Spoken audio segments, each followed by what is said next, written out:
I think God has an immense sense of humor. I really do. And now, if you want to call him he or she or it really doesn't matter, but I'll use the masculine form. I believe that God sends you your children to actually test you, because I feel that. your children are, Feel tested. they are like, they will. So let's say there's a bit of your character that needs to be molded differently. God will make sure your children push those buttons so that your character actually gets molded positively. So your children, so he has a sense of humor. Welcome back, everybody. Welcome back to another episode of Off the Clock. How do you deal with stress? How do you handle that? Coping mechanism that I have is I go for a run. Manage stress by obviously being moments like this. Directly saying I'm going off the clock. Just even a night out. I'm listening to my favorite music. I go into one of the studios at the gym and I dance. Some cocktails and rest and just do nothing. I ground myself spiritually. The right amount of stress is good. Welcome back off the clockers. Please don't forget to subscribe, like, comment. Today we have Bridgette, our guest today. Off the clock is not about us, it's about our guest. So we'll be zooming on you the entire, say, hour. And normally what we do is we afford a guest to introduce themselves the way they like. We'll never know you the best. Do you want to tell us who you are? Yeah, so my name is Bridgette Backman. I think of myself probably as a passionate dreamer. Passionate dreamer. I always believe that whatever you dream, you can achieve. So that's just part of who I am. I have one husband, 2 daughters, and I live between Gauteng and the Western Cape. My heart is in Gauteng, though. I absolutely love this province. That's not something you hear every day. I do. I really, really love Gauteng. I love the vibe. I love the feel. I love the people. People are very friendly in Gauteng. And wherever people. you sit, it's like a little village. We're good people here. Yeah. All right. Yeah. And that's why my main house is here and my kids are on the Cape. That's no shade to the people from the Western Cape. No. I was born there. My kids were born there. It's just Gauteng is better now. Okay, so Bridgette, we have an icebreaker for you. The either or game. I gave you a preview of the game earlier and you were happy with everything. So I guess we can start. So, boardroom or classroom? That's a very interesting question. And I actually would struggle to choose between the two. And let me tell you why. Because I think both my parents were teachers. Oh, okay. And actually last week on the 9th, which was my dad's birthday, and today's my anniversary of my dad's passing, I actually went back to my high school because they're 75 years old next year. And part of me going back, and this is where the classroom, is that I want to pay homage to the teachers there. If I think it was during apartheid and how those teachers, despite whatever curriculum was prescribed, really went out of their way. So much so that I went to UCT when everyone said, from my town, no one goes to UCT, you must go to UWC, you are dreaming. Oh, wow. And so I do want to, so that's why I would instinctively go towards classroom, but it's to say thank you to teachers and parents and community who created the classroom for me to thrive. And then I would choose boardroom. And I know you said I must choose, but I'm allowed to be like a Gemini. You know, we can never choose. We're all over the show. So why would I choose boardroom? Because I never thought I would go into business. I never thought I would work in the corporate world. I was going to be a scientist coding the genome. And by pure luck, I landed in Germany and found out that my chemistry degree counted absolutely nothing because 97% of Germans go on to do a PhD who study chemistry. So I was the 3%. So I had to think of something else to do. So I started teaching classroom. So I taught English at a language school. I started to translate documents, scientific documents. And then I got bored and then I did an MBA and that's how I ended up in boardrooms. Yeah, Okay. but through teaching again. So it sounds like the answer is classroom. The answer is classroom. Because I think without the classroom, you can't get anywhere. Which is true. All right, the next one, strategy or execution? Execution. Execution. Innovation or stability? Innovation. Data or intuition? Intuition. Would you agree with that one, Dan? Yeah. I would agree. Knowing what I know by now, yeah. Okay. So it only comes with time to pick intuition. Coffee or tea? Coffee, mostly. Mostly coffee. Today, Unless it's green tea. today tea. Today, rooibos. Leadership or influence? Influence. The next one, I feel like we know the answer already. Cape Town or Joburg? Joburg. Joburg. Sustainability challenge or governance challenge? Sustainability challenge. Sustainability. Why do you choose sustainability? Because governance is part of sustainability. But Makes sustainability sense. is not Makes part of sense. governance. Makes sense. Home cooked meal or takeout? Home cooked. And we say takeout like / fine dining as well. Ooh. I do like Chinese food, which I cannot make myself. I cannot make proper authentic Chinese food. So, or proper authentic Indian food, or I do cook it. So, but mostly I'd go for home cooked. Home I think the comfort of comfort food from what your grandmother used to cook. Spicy food or non-spicy food? Spicy. Spicy. I go to Simply Asia and ask for Thai style, All which right. is hotter than hot. Beach holiday or mountain cabins type holiday? Beach. Beach. Okay. City life or country life? I grew up in the country, but I do like the city. Okay. So which one is it? Probably city life for now. City life. Okay. Staying in on the weekend or going out? Staying in. Homebody. No, because you have to work the whole week. So it's a comfort moment, the weekend. Work-life balance. Makes sense. A concert or going to watch live sport? Concert. Concert. Okay. And the last one, streaming a movie at home, like watching it on Netflix or actually going to the cinema? Nothing can beat the cinema. I agree. Thank you, Bridget. That was our icebreaker. I hope you feel comfortable now. Thank you, Mr. So now that you're feeling so comfortable, we relaxed you, kind of marinated you for a real talk. I want us to start light, talk a little bit about AI. Just in terms of, maybe we go into the pro and the cons and the pro of AI, because I think I see myself as a very neutral person when I approach AI. That in AI there are the good things, and as well there could be the bad things. And I mean, you've had a very prolific career at SARS, the tax collector body, and I'm sure there's some aspects of AI that could be used there better. And SARS has been known to be kind of progressive in coming up with ideas to simplify things. So what's your opinion of AI, good or bad? I think good. Okay, I like that. I like it a lot. So, two things, and I think, Peter, my daughter, eldest daughter, is doing a PhD in the morality and ethics of AI. Wow. So Jealous.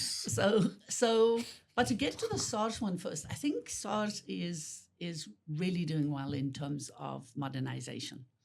It appointed deputy responsible for modernization in 2023. That was your job?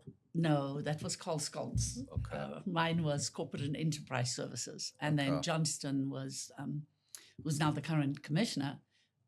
He actually looked at all the tax. So I just did everything else, Okay. other stuff like Around HR and tax. legal and corruption, anti-corruption, but employee stuff. So Okay. finance, legal, procurement, all of that. But I think what makes SARS special in terms of the modernization journey is actually the people there. We really have a gem in terms of SARS, and it's all due to the people that work there. They are the most amazing people. They believe in the essence of SARS, which is to create and generate and get the income streams, and in order to better the life of citizens. So the people they make up SARS. So I have no doubt in my mind that, and I know I met Carl Scholz, that's DC Scholz, a few weeks ago, and there's no doubt in my mind that the AI journey of SARS and the people being put behind it and the thought processes being put behind that modernization is really going to be exciting. So it's something to keep a close eye on what they are planning. But in terms of AI in general, I think So before we go general, let's stay with SARS because I'm at all with what SARS has done in terms of the revenue and tax collection, but efficiencies and the fact that as a body they've been, depending on who you talk to, very friendly or aggressive and almost like very hawkish in the way they collect money. I know for sure that they're doing well. 2-3 years ago, I wrote an article. I'm not a tax guy, but I couldn't ignore the observation, the fact that on the continent, SARS collects more money than any other country by a mile. The next, I think, the next country close to them, it's I can't remember whether it's Algeria or Morocco. And the rest are like there. Even Nigeria with the biggest population. Do you think SARS can still do better? I mean, they're taking all our money already. You know. No, I think one thing, there's actually a federation of African tax authorities. So the different countries do work together. So that's one thing to note. But I think SARS, if we were to unlock the potential of the people working in SARS, we would actually be able to close the tax gap. As you know, there's a lot of still illicit out in the economy, and so the tax doesn't come into the fiscus. So I believe SARS. So they still see more opportunity to collect more? Yes, because there's illicit trade, whether it's in alcohol or tobacco or any other industry. I mean, you know, there's illicit medicine. Of course. And I mean, other than loss to the fiscus, some of the products are dangerous. I mean, food as well. I mean, it's dangerous to the population. But I think from a SARS perspective, where if you look at the journey of SARS, so I was looking after part of the finance of SARS. We are actually, other than that, rand for rand, as you were quoting, we could be collecting more than most of the countries on the continent. We're actually also one of the most efficient at doing that. So there is a ratio, which I won't disclose, but there is a ratio of tax collected You can versus, tell us, you won't tell anybody. tax collected versus cost to run the tax authority. And let's say the figure is 1. SARS actually comes in less than 1, which means that it is an effective tax authority. And this is a global standard. This is not an African standard. So we are doing well with the money given to SARS to actually run SARS in order to collect. It's not being squandered unnecessarily. Every cent being spent within SARS to run it is monitored closely. So where is SARS ranking globally? I know South Africa is number one in terms of the amount of I money actually have collected. I've been away for too long to be able to, because I haven't been there now for this financial year, and this financial year was the best ever. Was the best ever. Wow. Okay. Yeah. So when you were 2.1. there, where did it rank? I don't actually know where we ranked, to be quite honest. I don't think So- we ever really So I know. tracked ourselves too much I- like that, if you know, that makes sense. So, I- because where do you track yourself? Do you track yourself on money collected? Do you track yourself on efficiency? Do you track yourself on closing the tax gap? What matters most? Probably, well, you could also track yourself on engagement of staff, but probably how much have you collected to close the fiscal gap? So I think that's actually the number, because I checked about a year or so ago. SARS was ranking in the top 22 globally of the amount of money collected. Africa champion, the next country is like so far away. In fact, when I did the maths, SARS was collecting, what SARS was collecting was bigger than the next 5 countries, like combined. I'm talking Egypt, Nigeria, Algeria, and Morocco, big countries that have the more industrialized. Okay, so we can move on to AI. AI. No, so I think there are many things on AI. The one is people have become sloppy that use AI. So if I have to do something, let me just feed it into AI and I'll tweak a bit and, hopefully no one picks it up. But I think AI can be good. So if I think of, and I'm going to use SARS, how's that? SARS is good. So part of what I had to do at SARS was recruitment, and the average turnaround time for recruitment was 7 months, right? From the day we advertised to the day the person sits at the desk. Did you say 7 months? Yes, I did say 7 months. Wow, that's long. That was very long.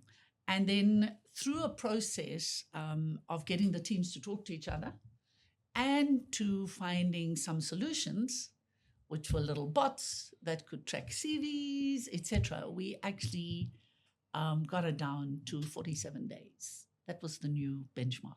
That's a month and a half. Yeah. From when you advertise. To when you get somebody to sit on the desk. No, to when you send the offer. Because you don't know if someone has a month's notice, a week's notice, or 3 months' notice. Okay. Right. So, and what because the biggest challenge actually was the front end of the recruitment is getting that job spec. So we did another process so that we would have job specs on hand by identifying with leaders upfront the types of jobs that you have, and let's write. And then AI could help you refine how to write the job specs as well. So that's like a good example. With my daughter studying, I listened into her on Monday. She was responding to a book written on AI at a conference at UJ. And she was talking about the good and the bad, not quite the ugly, of deep fakes. And I was astounded because I had never thought that you could use deep fakes for good. But part of the conversation they were having was if they are victims of crime and they don't want to be known, can you use a deep fake and still have their testimony? So that was quite an eye-opener for me too, because we always see the bad. We want to, I think as humans, we always assume the worst. We never assume the best. And so that was a way for me to really start thinking differently, something like deepfake, which I thought was only bad.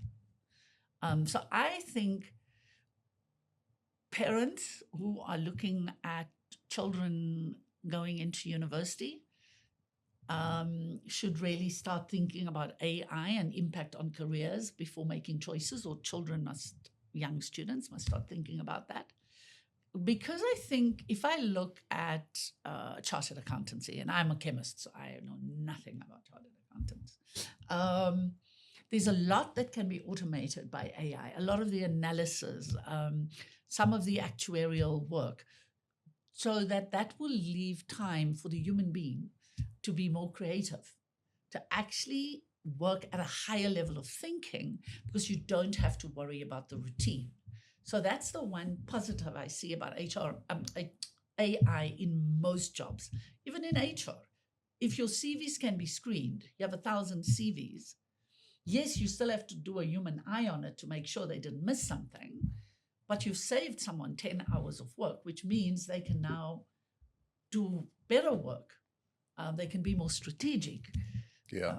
So I think that's the bit about AI. I think that we should really look at how to make it easy, so routine work, so we can free up the human brain for creativity, which is where the human brain works best. So, I mean, I can see your face light up when you talk about it. And the fact that also your daughter is working on a project which can leverage on this and make it really work, which is, by the way, it's a good idea. It's an IP there. We can protect it and make money down the line later. I think up until now, you spoke about the good side of AI. I haven't heard about, the kind of bad side of it. You said you're not going to talk about the ugly, which is enough. About 2 weeks ago, I'm kind of I use AI. I've integrated AI into my daily life, how I work, and it's added a lot of value in my life. The way I work, the way I think, the way I analyze things. And I saw Glot is the one that I use, but I use different platforms to kind of police each other and cross-check each other, because to make sure that the research work that I pull out, it's really tight. The Glot released about 2 weeks ago, kind of the highest level of Glot, Fable 5. They ran it probably about 5 days or so, and then they pulled it back because they said CIA and the security said it's dangerous.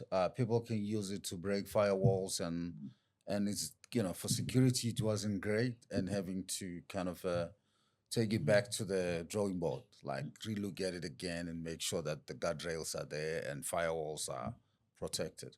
So, I mean, AI can be dangerous, right? Yes, it can be, and I think unless we put. So let's just take a step back. AI we created it. Yeah. It is not sentient. Well, not yet. We don't know, but it's not sentient. So AI is as good or as bad as us, because we have created it. So for me, what is critical is, have we put frameworks in place, and whether it's the governance of the usage of AI or the governance of how you code and what can be done and not be done. So I think we should be spending more time on thinking around frameworks for the morality and ethics of AI, the development, the morality and ethics of AI usage. Because unless we do that, we as human beings tend to go down rabbit holes and stuff very fast. Is AI inherently bad? No. I would hesitate to say yes. I would say no. But it's how we use it and what we do with it. And that is what we must worry about the bad of AI. Because any technology, any tool can be used for good or bad. Yeah. I think, the jury's still out on that until it's, refined and fine-tuned and made safe a little bit. It's still, out there in terms of that. But I guess, not a lot of people get taught how to use it so that they don't go too much on the dangerous side, or just kind of almost like you can create a enforced course for everybody to have the essentials of using AI for everybody before they touch it, and it kind of will help people. Yeah, Just- because I think what we really need to start or wonder about is human AI relationship and how that is going to be governed going forward. How's your relationship with AI? Yeah, what is a human AI relationship or interaction? Are you talking about like the chatbots? There are and chatbots, all there's the- everything. No, but even then, by me using AI, I'm interacting with it. Yeah. Right? saw- Now, I could decide to go that way or this way. So how do we think about that? I saw the other day on LinkedIn somebody was banned from I think it was Claude or some platform of AI for using bad language to AI, swearing, BS, this, that. It's like, go back to training. Your language is bad. Couldn't have access to it anymore because like stupid AI. Give me this thing. So You're the lying AI to me. has feelings now. But I mean, remember the But I mean, remember the way you interact with it is like it's like a person. If you actually a good AI will tell you that you watch it if you like raise your language on me. So So it does sound like it has feelings now. but it does. I mean, remember, like you said, AI, we created it, so there is some do's and don'ts. So if you badly brought up and you swear a lot and you put it on AI, it will push back as well. So And I mean, there are the sad cases, which I haven't been researching, but I've seen it, but I haven't fact checked it, about AI bots that have reinforced in young, vulnerable people negative messaging. Yeah. that's true as So well. if the young kid wanted to self-harm, the AI didn't have enough sentient thinking, which a parent will then sit and talk you through it. The AI instead, like a bad psychologist, reinforced your victimhood yeah, But because it thinks it's helping you. True. But there's also like the way like AI is also just being used in general. Like because like I said, there's chatbots, there's people using AI as their girlfriend or boyfriend and all these things. It's like there's that gray area. It's that very gray area. That's the ugly. So I mean, just to maybe exit smoothly out of this AI topic, which it's endless in its own, is last question to you on this topic is would you drive in a driverless car? Yes. Okay, that's If you put in it is- conditions. no, I'll tell you why. Because if depending on the coding and the cultural underpinning, I don't know if you've seen the one about they were asked, it was a simulation around a car, a driverless car, and a baby crosses the road, toddler and a granny. I see. And who does the car avoid depends on your culture. If the car can't avoid anyone. Okay, I mean, it's, you're asking AI Can it the avoid question. both? Well, it should theoretically avoid both, but that's why. But I would not have a problem But, driving in a driverless car. But that's already happening, right? In Yeah. California, Is- people are yes, doing it, people are and doing it's not it. bumping the granny or the child. So No, it's they working very it's well working so very far. well. Keeping the granny and the child off. So which is fine. So now we just want to get into Bridgette the person, especially on this show. We talk a lot about the sleep, how you sleep, how you keep the balance in life. I mean, it looks like you used to burn the candle quite a bit at SARS, and now you moved on to other stuff that you like. How many hours do you normally do a night on a regular night? About 7. Okay, that's But I am very fortunate that sleep is my superpower. okay. And I can tell myself now I need a 20-minute nap, and I will take a 20-minute nap, and my body will wake itself Well, up in 20 minutes. In the car, on a bunker, at the office, where it take Wherever. 20 minutes? Well, not at the office, but I could, like yesterday, I had very little sleep because I was at a conference, and then night before last. I was at a conference, and then I'd committed to dinner with friends, which the conference came afterwards, and the dinner had been done in February. And so when I get the dinner went out of control. the dinner went late, and then when I got home, I had some work to do for two of the boards I'm on that was on a deadline. And so I ended up getting probably 4 hours sleep on Your body was Wednesday complaining. night. And then I had to go back into the conference. But when I came back, I said to myself, I'm going to have a nap. And I had a nap for half an hour, and it was amazingly refreshing. Okay, cool. Sound like a good balance. You've been talking a lot about your daughters, less about your husband.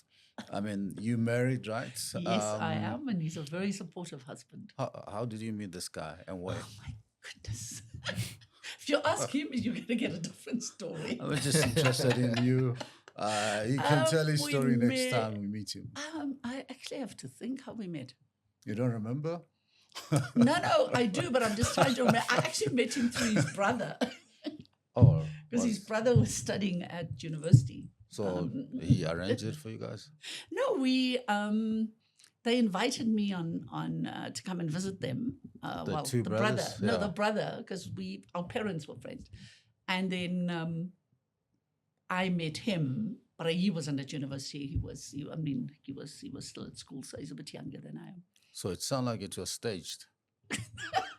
Well, Staged? I don't quite know. Is stage the right word? No, she's saying they invited her. The brother was there. The parents were like fair friends and all that. To me, I mean, you can confirm that. I mean, Well, I don't think suspicion. people are that forward thinking. Eh? no, I don't think so either. Parents I are think- clever, you know. No, don't be and I think the fooled, you reason know. the reason we hit it off is because his brother and sister are very different to me, and Different to you. and his brother is like, he was a bookworm. I'm a bookworm. His sister was into soapies. I'm not into soapies, and I was into like walking with my friends to the library when you and hanging out and going to just chat. And so he came back, and he was that type of person. And they were in the house the whole time. See, I'm on holiday, and they're not going out much. And then when he came, he had all these friends, and I said, "Oh, please, can I go with you? Please, can I go?" And his friends are still my friends. So it looks like you grew up being very socially strong. Maybe. No, but our friends are very important when you, they're still very important, but I think having a circle of friends actually grounds you, because they complement you in different ways. So you have all these, so I like meeting friends, having coffee with friends, chatting to friends, going for walks with friends. Yeah, some people are just more socially strong than others. So, I mean, please try to recall, the first kind of moments, that electricity that went through, Well, it wasn't electricity at the beginning. It was just chemistry. we connected, chemistry. Or Let's call biology. it chemistry. No, we just connected. You can make me blush. Yeah, so we've been, I think next year we'll be married 30 years. That's a good lifetime. It's a That's good a number. lifetime. Yeah. Yeah. So, But you don't remember anything? well, I did say we met at his house. He came, he was... That's the place, but it's not the how. Well, over dinner, because he came back from wherever he was, and then his mum said, "Oh, I have another son. Here he is." That must,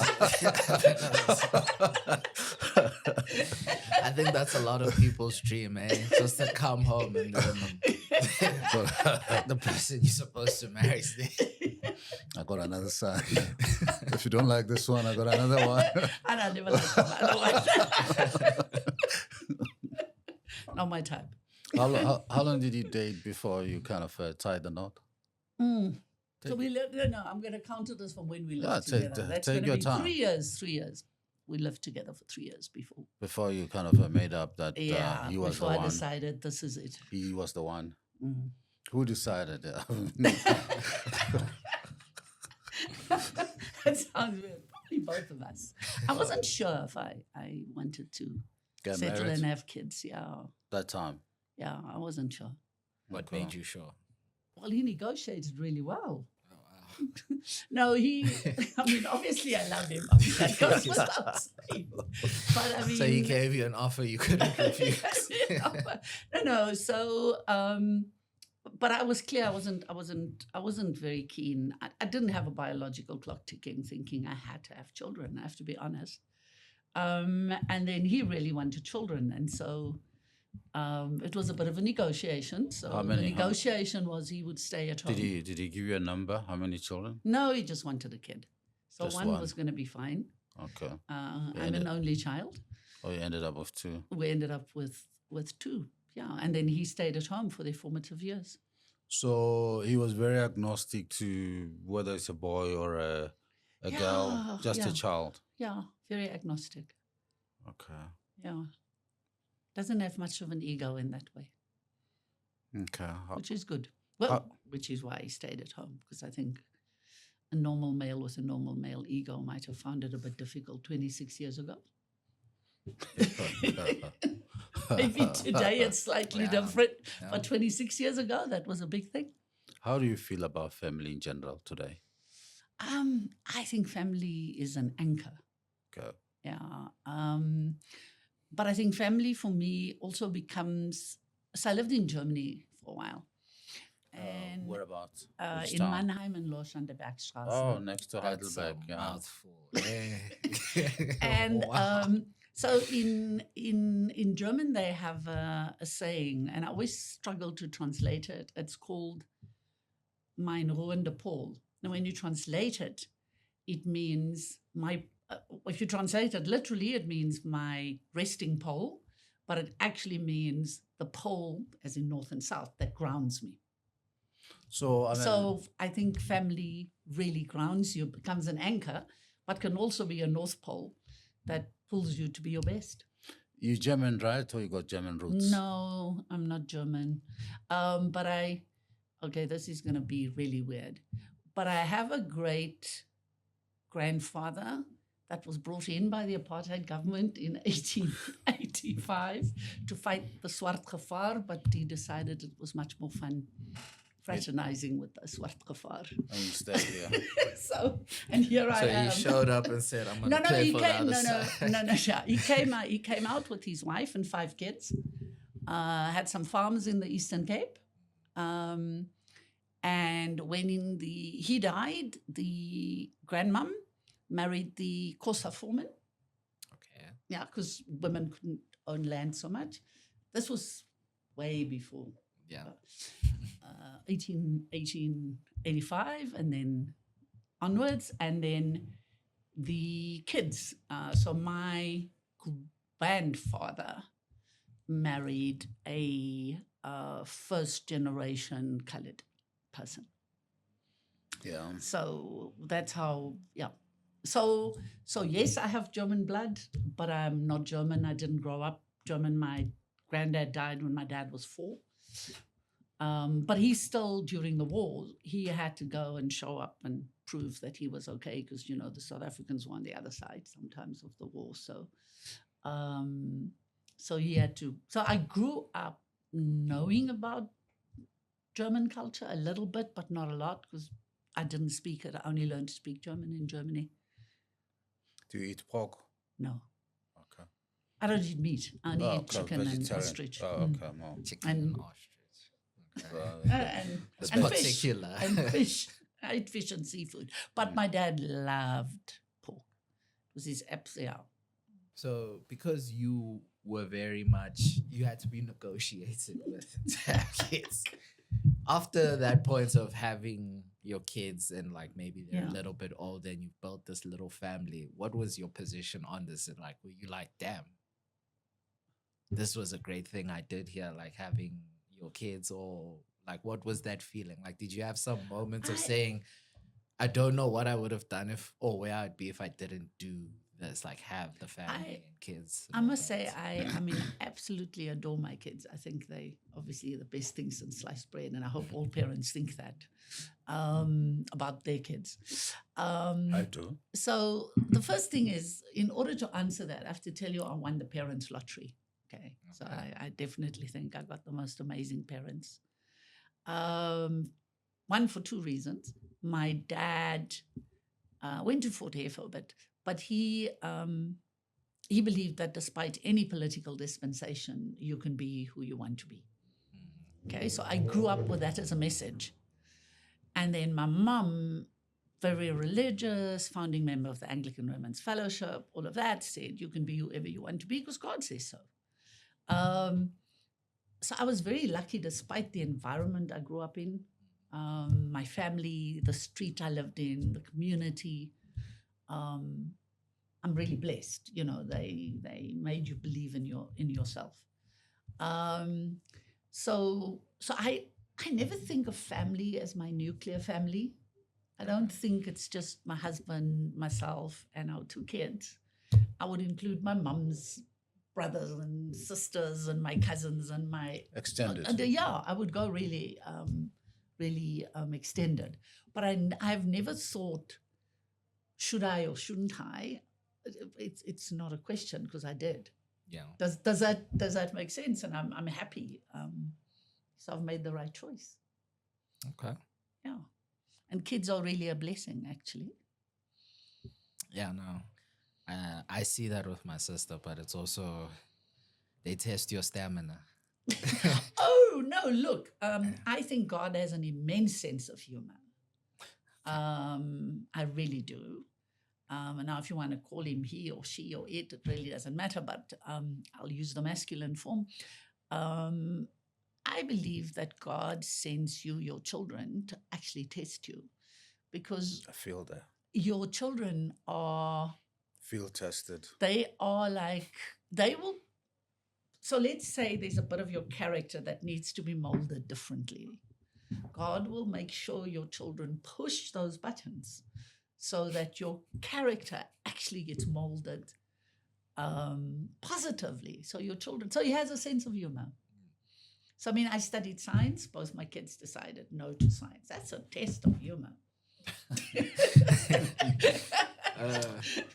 Would you also say it's like when, because I've seen this on social media a lot, where a couple has kids and let's say it's a daughter, and then like the caption will be like, the lady realizing that her daughter is literally just like her. And the daughter's the daughter like with the attitude and saying all these things, and it's like she's a bit difficult, and the husband's there like, yeah, this is you. This is literally you. So one thing about gender, I did not want to know the gender of my children. Okay, it was a choice. And the reason I didn't want to know was that I think when a child breathes that first bit of air, the universe genders them automatically, right? So they are going to live a very gendered life. So if they're female, even more so. And so let the child at least have 9 months of non-gendered messaging. Okay. So that's my reason for not wanting to know. I think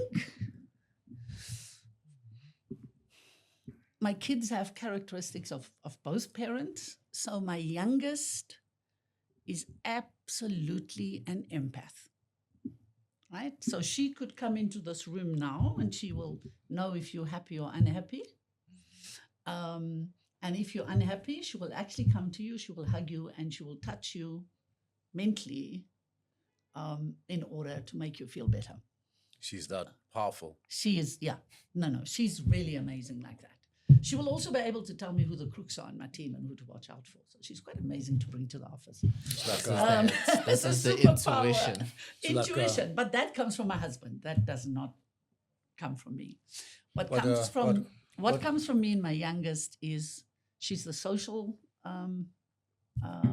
person. She can connect.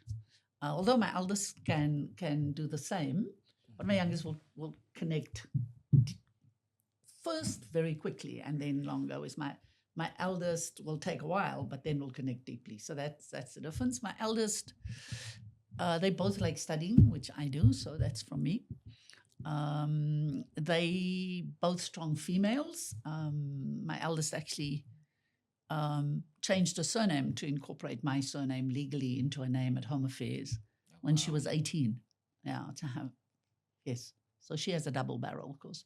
She said, I don't want to be known only by my dad's name. And my youngest is in the process of doing it as well. What was your maiden My surname? maiden name is Backman. So I never took my husband's name. And your husband? Daniels. Okay, so it's Backman Daniels or Daniels Backman? Backman Daniels. Okay. So what was the thinking for you? It's a strong matriarch. And by the way, my father, when the first grandchild was born, said it would obviously be a daughter. Because my father believed women are good and strong and are mostly better than men. So he was. So what's the messaging for the boys here? No. My father was the first feminist I met because he believed that women are as good as male counterparts. So I also didn't get any messaging on gender.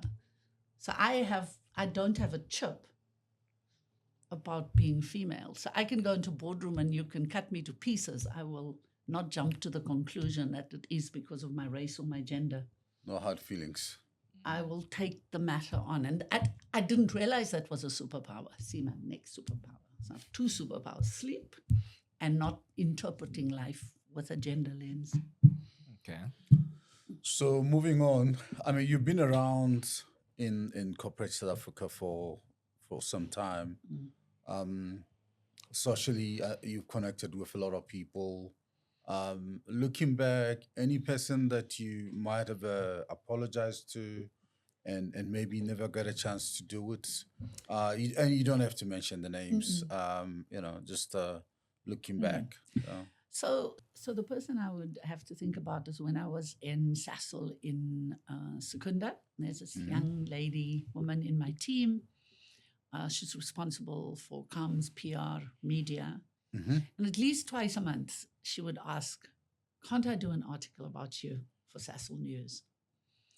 And now, I don't know about you, Peter, but when I grew up, it's probably the same. Your parents would always tell you, Mama, don't go on stage, don't shine. You need to, so the upbringing is around being humble. Be humble. So I thought I was being humble by not wanting to be profiled in the magazine.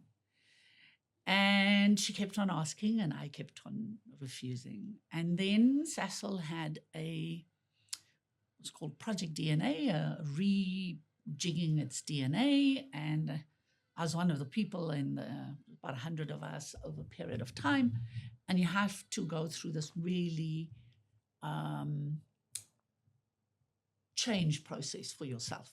What is Sasol's DNA and what is your DNA in Sasol? And we each got a mirror and it's about being the change you want to see. So look in the mirror and then it's the message.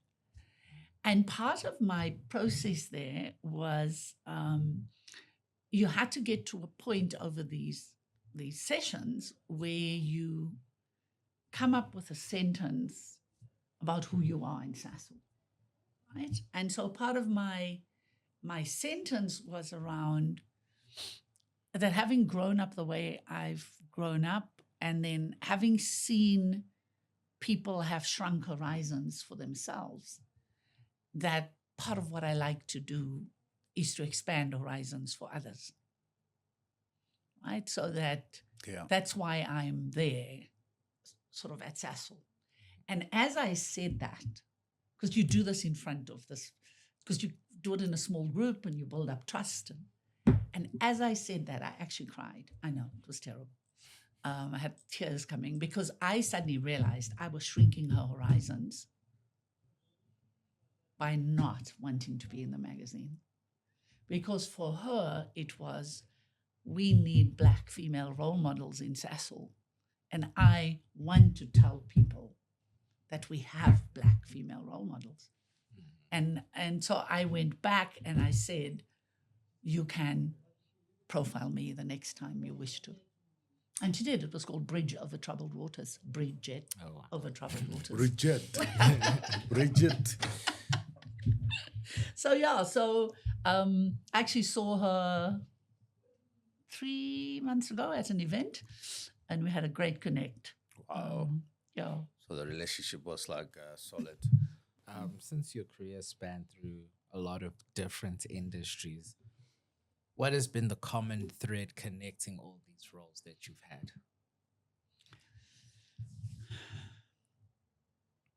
So each role, and I'm going to come back to the expanding horizons for others, but the first thing is that every role I've gone for, and with I've been called to come to, is about, do I have the power, and power in a positive sense, to make a difference? Because the power resides in you, but if you choose the wrong fit for you, you're not going to be able to have the power to effect the difference. I call it mad, be mad, #mad, make a difference. So from deciding to leave Germany literally less than a year before I would have got citizenship, to come back to South Africa in December 1993, because I happened to meet someone from the development bank in Bonn, and he said, we need you more back home than you need to sit in Germany. And so I came back home, and that was the reason, to make a difference. And my next move was the same, to make a difference. So every move has been, I haven't planned the industry move. I haven't planned, like, I'm going to go from development finance to alcohol, which was SAB. I didn't plan from SAB to go and work for the elections. But again, it's a calling, right? You've got to go and help the country. And then from there, I got into oil and gas. So it was Mosgas, it was Mosgas, BP, and Sasol. And then Sasol, I got into innovation. I started off in HR, moved into corporate affairs, moved into heading up innovation.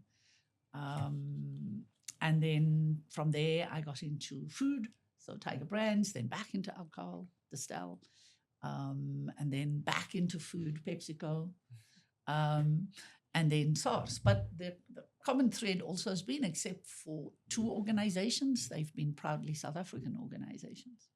So which of those positions or roles are kind of stayed with you in your mind in terms of highlights? So I think each role had a highlight. Okay. But for me, like at the development bank, it was just an amazing time. It was 1994. I got to work with the RDP office, help them prepare their project preparation facility, because I came from California, so software, loved it. And working on the Nelson Mandela housing project in Duncan Village. I mean, that was really amazing time. So that for me was an absolute highlight. And you're bringing waterborne sewage into areas that haven't been served. You're doing roads in the Eastern Cape. Wow. So, I mean, it was amazing work and an amazing time to be there. And then at SAB, we actually started an entrepreneurship program called Kickstart. And until 3 years ago, the lady that won in 1995 was still the hairdresser that I went to, but she's moved to the Northern Cape. Whenever I'm in the Cape, I used to go and do my hair there, and she got a Kickstart funding of 10,000 Rand. So, I mean, and then from SAB, I moved to the IEC. And I mean, it was the second election. SAB Breweries? Breweries, yeah. Somebody once told me that part of the perks of working there is they will give you some... Yes, you get an alcohol allowance. Like how much? I can't remember how much. I think it was 2 cases of beer a month or a Not quarter. a week? No. I can't remember if it was a month or a quarter. I think it was a quarter. I can't remember. But you got 2 quarter. cases and then 3 cases. I think it was a quarter. I don't know. Distel, it was far more sophisticated. It was on SAP. So you would order SAP. So you would get an allowance and then you order your alcohol online. Okay. It's tied to your salary. So I think a highlight at Was that your highlight? no, a highlight at the IEC was almost missing a plane from Durban, carrying the advert and them holding the plane for me, because my boss was Glenn Mashandini and I had got to negotiate with the Amakosi around green barcoded IDs, because we couldn't run the ads, because remember it was, do you going to use the ID? So that was holding a plane for me so that I could come back and chat to Peter Wundler's team. Mohale Ralebitso was the guy to come and get the ads in on time, because now we were good to go. So I think at Distel, I think the Muscat's highlight actually was changing procurement from 8% black to 26% black procurement in 2 years. And the finding new companies, and the guy is still part of Mammoth Africa, a little company called Greenham Crane Hire. And then I'll give you one for each. Let me think. One for each. One for each. So that is Muscat's. Also just putting in the whole BEE strategy, working with, it was still Minister Mhlambo Nguka, so worked with her, but putting in a framework for measuring BEE and actually changing our procurement framework substantially. And then Muscat's, I went to BP, so there my role was basically look after the empowerment partners and make sure they get their money. So it was a very commercial role. I worked for the Mine Workers Investment Company because they owned MIC, yeah. So I was seconded to BP to look after their interests for a year and a half. And then Sasol, lots of highlights. But I think the one is actually getting Sanral and getting Sasol to fund the road, which was very unusual, because the N17 was a really dangerous road to drive from Secunda, and to actually fund it out of CSI funding and getting Sasol to agree to with Sanral give 8 million rand to make it safer for staff to travel. And then at Sasol, actually, my team won the Innovation Team of the Year. We managed to take their housing, the waste ash, and put it into a housing solution at Cosmos City. At Distel, at Tiger Brands, we did the cookbook for Nelson Mandela's 95 years, 95 chefs.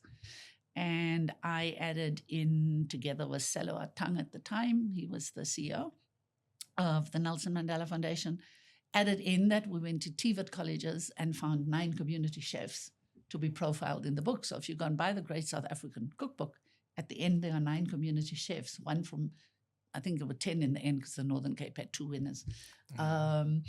But their recipes are in the 95 years Cookbook of South Africa. Wow. TVET college students, 9 of them. So that was really nice.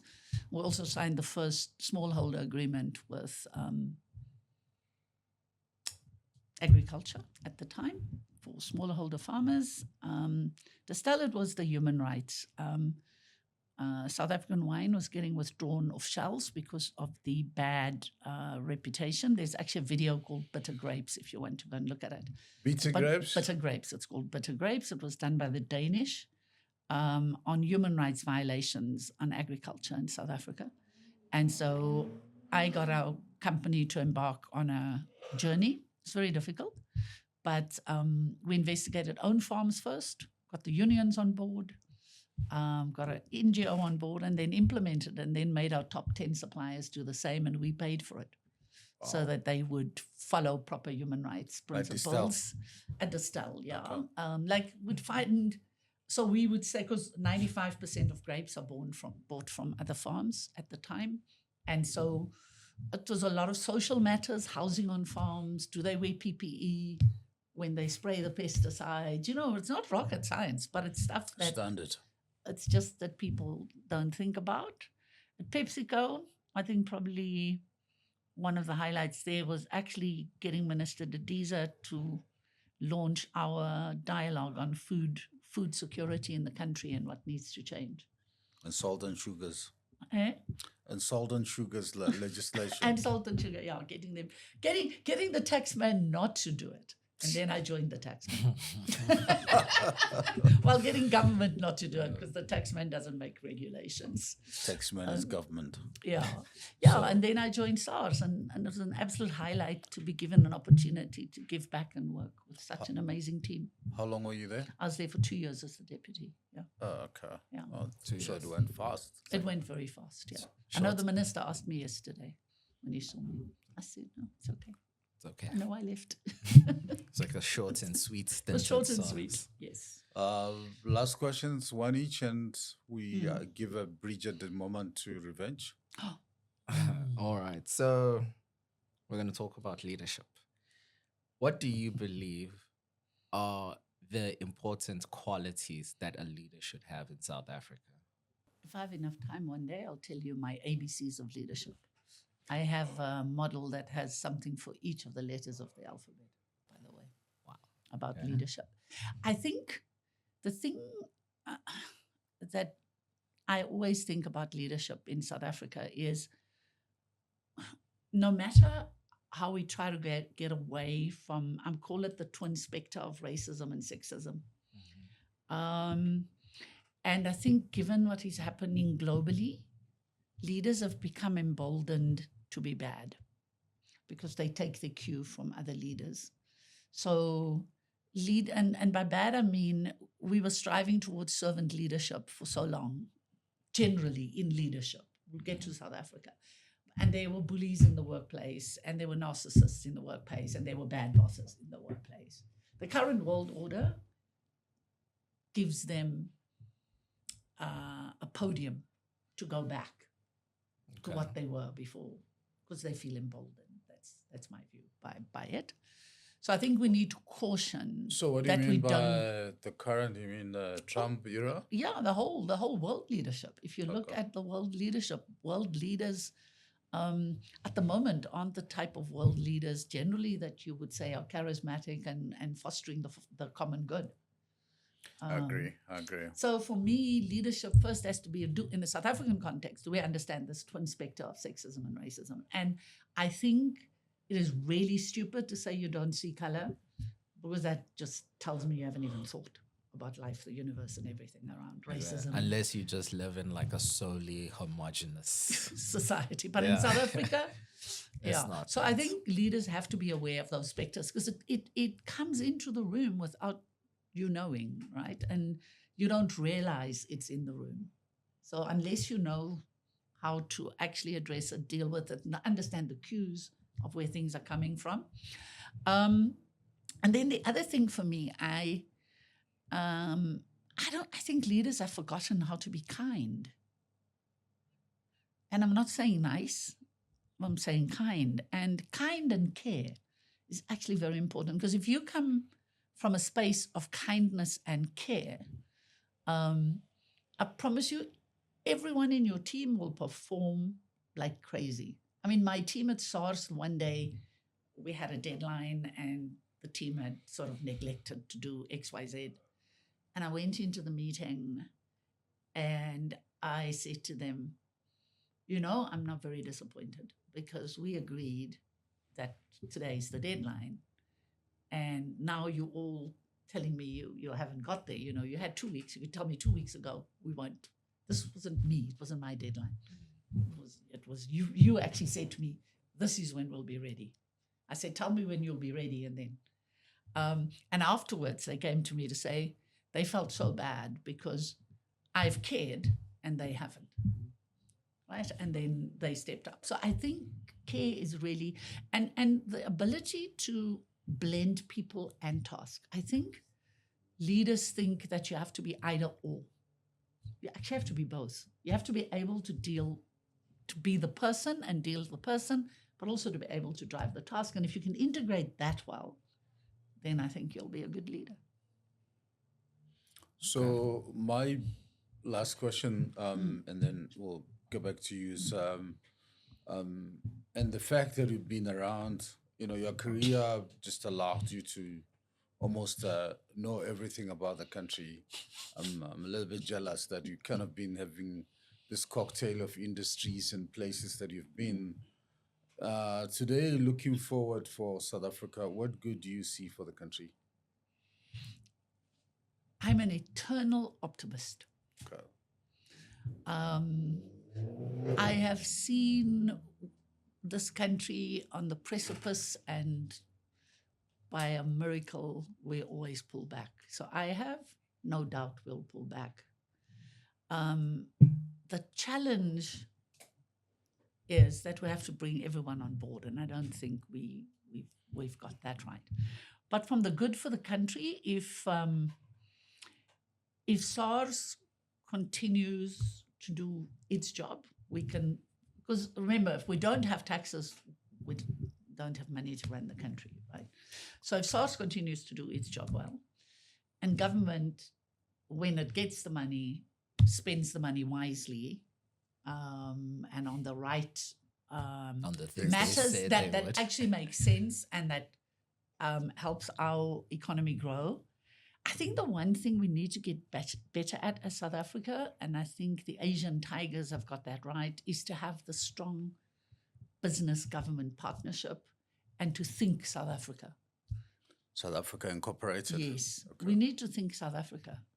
I agree. And that is because the citizens already, most of the citizens actually just want the country to work. Yeah, Just wants everything to be fine. we are the citizens. Yeah, and we are the citizens, so we must just work together. So are you saying that people are more selfish then? So like specifically on that, they're not South Africa first, in a way. No, I think we have lost a lot of the pride that we used to have as a nation, and it only surfaces when there's sport. I'm being honest. I mean, Brutally honest. if I compare me coming back in 1994, and I take it all the way to 2000, even further, SAB was seconding people to government at its cost to go and help, right? Companies were seconding people into government to help, not to profile their companies and say, rah, rah, rah, how good is this company? And business and government were as partners. So I think we've lost some pride at an individual. Although citizens want to work together, they want South Africa to thrive, but we've lost a little bit of pride in South Africa. So we need to rejig our patriotism. Okay, cool. You can see that. That moment. Do you have any questions for Sound us? like a politician. Bridgette the politician. Bridgette the politician. It's never too late. Oh, no.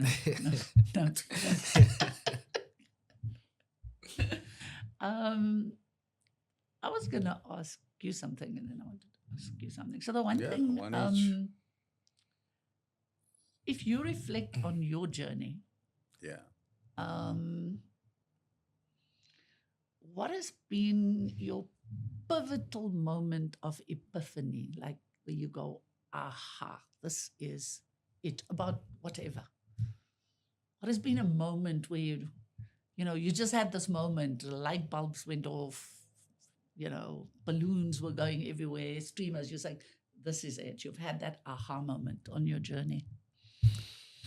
I think let me preface the answer by this. I've always been kind of self-driven and trying to reinvent myself, make myself better. I didn't just say I want to be X, study X, and be X. I've always kind of known that there's the next level. Study my junior degree or diploma, do improvement in terms of going to business school and getting better, and then do my MBA. The moment that came, that aha moment was when I was realizing that I can actually be whatever I want by, just keeping going. When I finished my MBA and had a role to work in the continent, as I realized that I can actually, decide my destiny is my hands. That's when I decided. And I think I've been like that since then in terms of every year I try different things. I like to do and try different things. And I always remember because I relate with my kids. We almost grew up together. I had them in my 20s and kind of helped me to grow with them. Like, and I've just been trying new things all the time. And the fun one is when Apple brought in the phone, I thought this thing, I just bought into that. But when the iPad came, I bought into that even more. The ability to have it wherever you go and be able to be efficient and work. And the fun part was, I think it was 2016, they brought this AirPods for you to be able to connect and talk. Like the wireless one, not this wires and everywhere. The wireless one that you could interact and talk with them.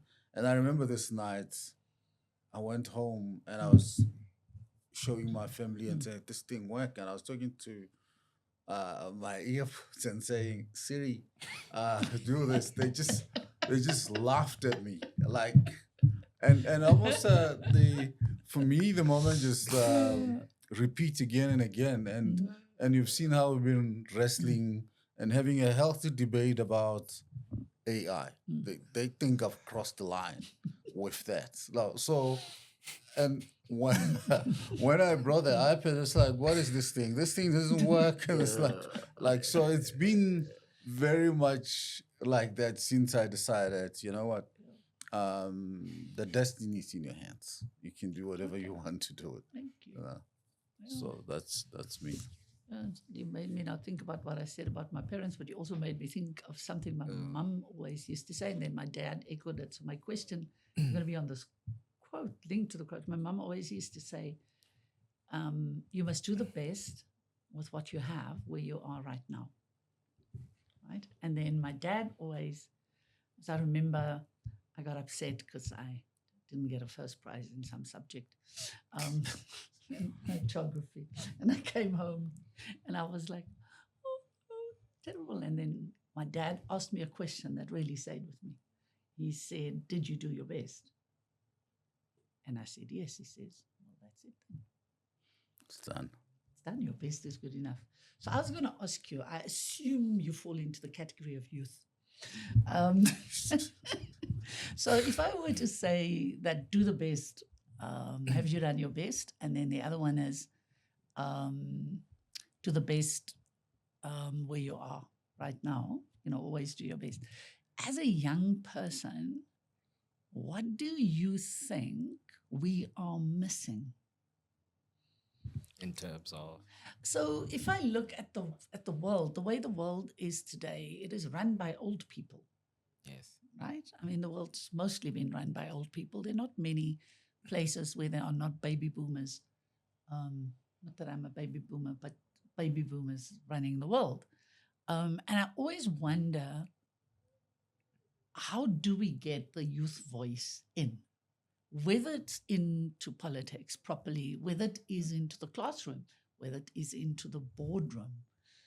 How do we ensure that the youth, because, they're going to be carrying things forward, are heard? And what should we do differently?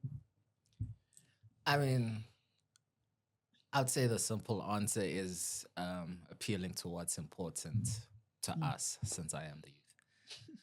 Okay. Appealing to what's important to us. So I would say a big thing that's important to us would be work-life balance. And that's something we really touch on this podcast. And I think as someone who's watched his parents and also a lot like my dad as well, work throughout our lives until now, see like the sacrifices he had to make, what he had to do to climb the corporate ladder, and also the introspection that he can give you on that journey until today, how he feels about it, what do you think you should have done differently, the fulfillment of the whole thing, and what do you see as the future.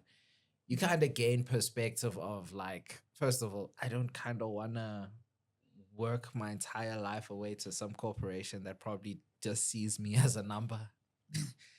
I want to have a more fulfilling life. I want to be able to not just achieve my professional goals, but achieve other goals that I've set for myself in my life. Like maybe I want to go climb Mount Everest.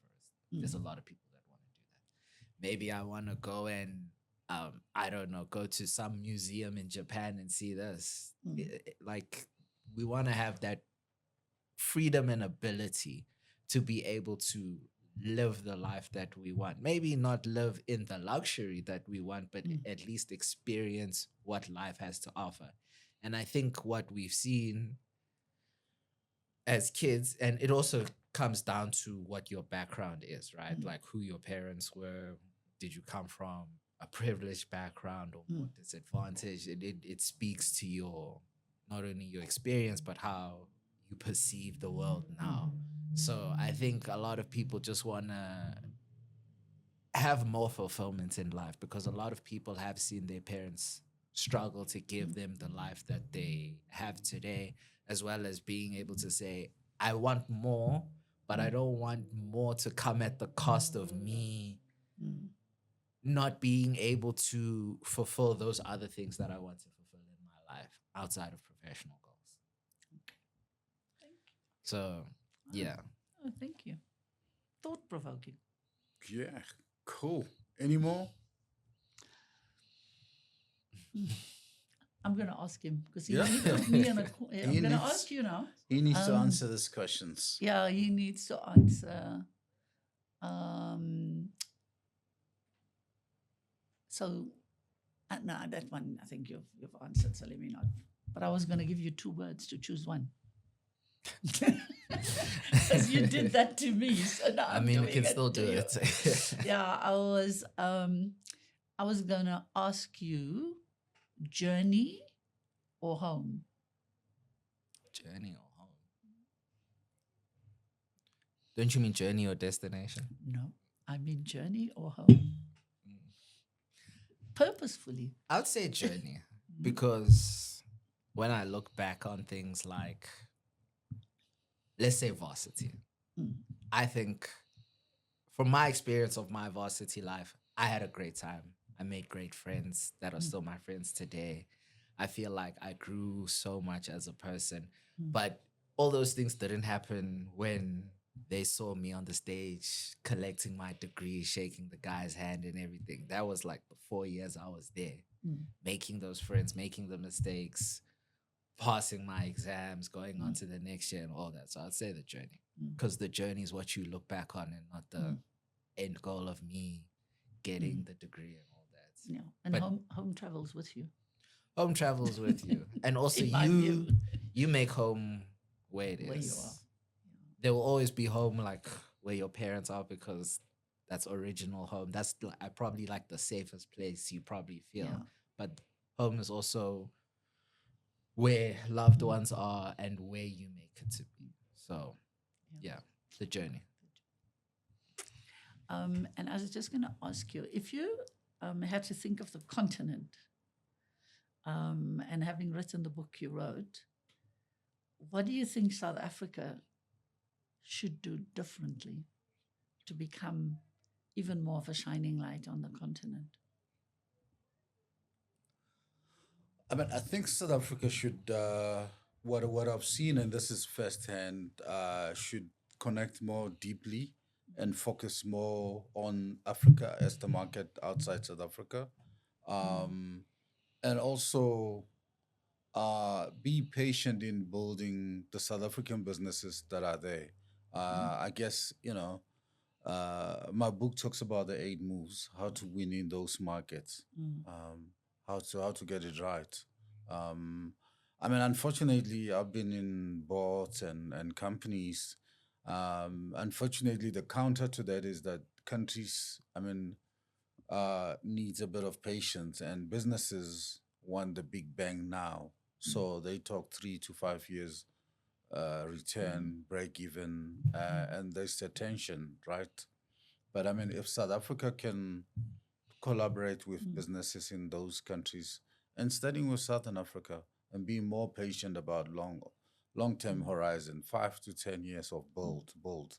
I think that can anchor this continent to have a more durable business, going into the future, almost more like, India and China in terms of, I mean, Lesotho down the road for the longest time, had a big rag business with the Chinese, where they're manufacturing clothes with US market. I mean, it's been damaged for whatever reason. If that was partnering with South African businesses to anchor and grow local market and overseas market to just keep it in balance, I think it's just gonna do that and kind of grade and multiply that into other other surrounding countries like Botswana, Namibia, Lesotho, Angola. I think it could be something else. I mean, South Africa citrus fruits has just actually surpassed Spain in being number one export of citrus